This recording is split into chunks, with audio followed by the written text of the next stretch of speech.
Technology really is the key to astronaut training and the tools they use. Right, but what about the research being conducted aboard the International Space Station? Yeah, and the microgravity environment. How does that affect the astronauts working and living in space? Well, for answers, we came here, to Building 9 at the Johnson Space Center.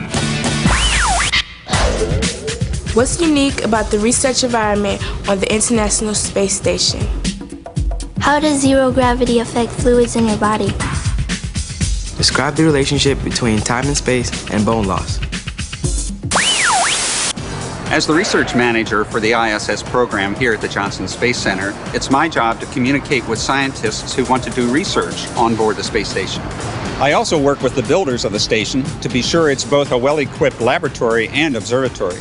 You see, the ISS is about exploration, human exploration. It's the place where we will learn to live and work in space. It's where we'll establish a permanent human presence in space and advance human exploration of our solar system. What kind of work will be conducted on the ISS? Research.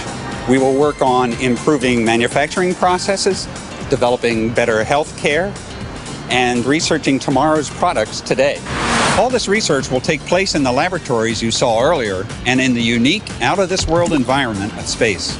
You see, the microgravity environment and the high vantage point for viewing Earth and the universe are unique. The permanent space station allows experiments to run for longer times than we used to on the space shuttle and gives scientists repeated access to these experiments. This research cannot be done on Earth. Well, Dr. Bartow, it sounds like a microgravity environment will help scientists make new discoveries. But how will microgravity affect the people living on board the space station? Great question, Jennifer.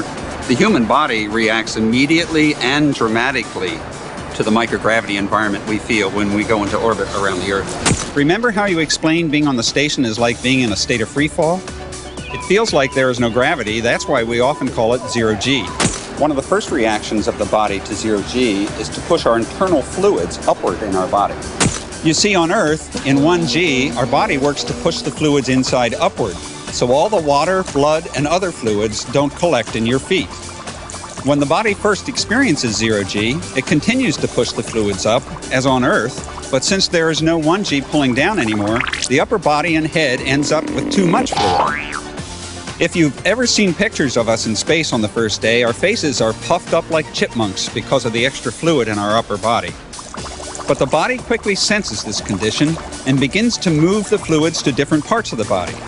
In about 2 or 3 days, we reach a new point of balance where our bodies have less fluid in our bloodstream than the average person on Earth. If you return to Earth's 1G in this state, you would probably faint.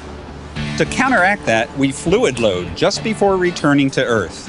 For instance, we drink at least 1 quart of water within 1 hour of returning, along with salt tablets, which keeps the water from passing directly to your bladder. Wow.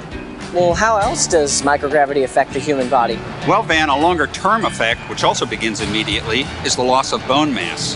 When you lose bone mass, your bones become brittle and can break very easily. Anyway, only about 400 humans have flown in space, and only a fraction of them were tested carefully for bone loss. The numbers so far are startling. Healthy space travelers lose bone mass 10 times faster than people here on Earth. Whether in space for 1 week or 1 year, the rate of bone loss is about the same. Let me show you how important math is when determining bone loss. The percent of bone loss is a function of the length of time in space. L is the percent of bone loss, R is the rate of bone loss per month, and T is the time in space. So far, the data we've collected tells us that humans in space lose bone mass at a rate of 1% per month. The function L equals RT tells us that the longer you are in space, the more bone mass you lose. We have values of T up to 14 months, and the function appears linear. So far, we haven't had any astronauts in space for more than 14 months. This rate of bone loss could be a problem if we want to go on a 3-year trip to Mars and back. That trip would cause a bone mass loss of 36%. Our bones would be so brittle, any type of physical activity would be out of the question. This is not good news. We wish the function would level off eventually with time, and further bone loss would stop. So, how do you measure bone loss? Well, we measure bone loss by conducting tests like X-rays on the crew, both before and after they fly. Each person reacts differently to zero-G, so we need to put the data from many astronauts all together and use statistics to predict the effect on future crew members. We calculate means, medians, and standard deviation. Our statistics so far are not that good because we have data on so few people. You see, when you average data from only a few people out of a large group, the result from those few people may not match the average of the larger group.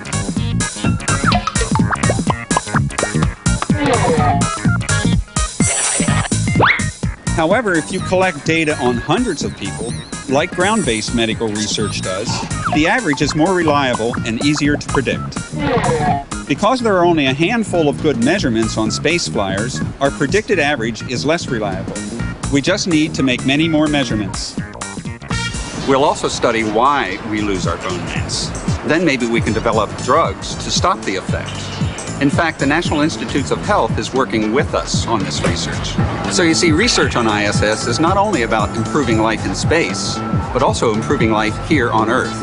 Well, thanks so much, Dr. Bartow. You're very welcome. Earlier in the program, Jennifer and I said you could see the ISS in the sky from your own backyard. Visit this website to see if the ISS will be flying over your city.